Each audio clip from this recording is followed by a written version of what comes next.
নমস্কার বন্ধুরা। তো আজকে তোমাদের সাথে অ্যাস্ট্রোলজি এবং তন্ত্র নিয়ে কিছু বিষয় আলোচনা করছি। তো অ্যাস্ট্রোলজি বা তন্ত্র যে জিনিসটা আছে, কিছু কিছু জিনিস আছে আমাদের যে গ্রহের প্রবলেম হয় বা গ্রহের ডিগ্রি হয়, সেই জিনিসগুলো কিছুটা মন্ত্র জপের মাধ্যমে বা স্টোনের মাধ্যমে কার্যকরী হয়। কিন্তু মানুষের জীবনে লাইফে কিছু কিছু ট্রিপিক্যাল জিনিস আসছে যেগুলো স্টোন দিয়ে বা অন্য কিছুর সাহায্যে সেগুলো ঠিক হয় না বললে নয়, এগুলো অনেক টাইম লাগবে বা কোনো গ্যারেন্টিও থাকে না যে ঠিক হবে বা জিনিসটা। কিন্তু তন্ত্র এমন একটি শাস্ত্র, তন্ত্রের মাধ্যমে কিছু কাজ করলে সেগুলো 100% সাকসেস পাওয়া যায়।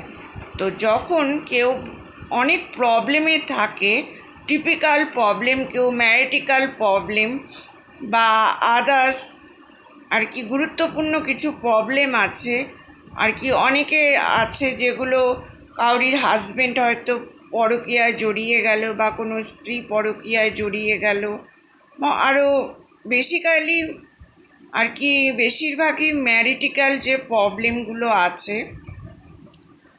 তো সেই প্রবলেমগুলো সাধারণত অ্যাস্ট্রোলজি দিয়ে হয় না, তন্ত্রশাস্ত্রের মধ্যে দিয়েই সেই জিনিসগুলো প্রবলেম সলভ করা যায়।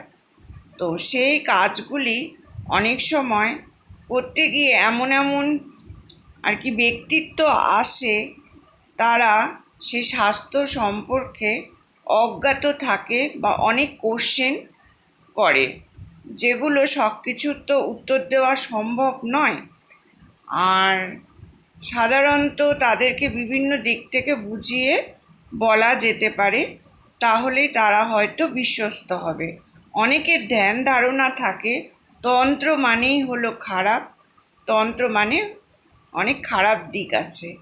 না, তন্ত্রের মাধ্যমে অনেক ভালো দিক আছে। তন্ত্রের মাধ্যমে অনেক মানুষের অসুস্থতা যা দীর্ঘদিনকালীন, যেগুলো হয়তো অনেক ব্ল্যাক ম্যাজিকের দ্বারা খারাপ করা হয়েছে বা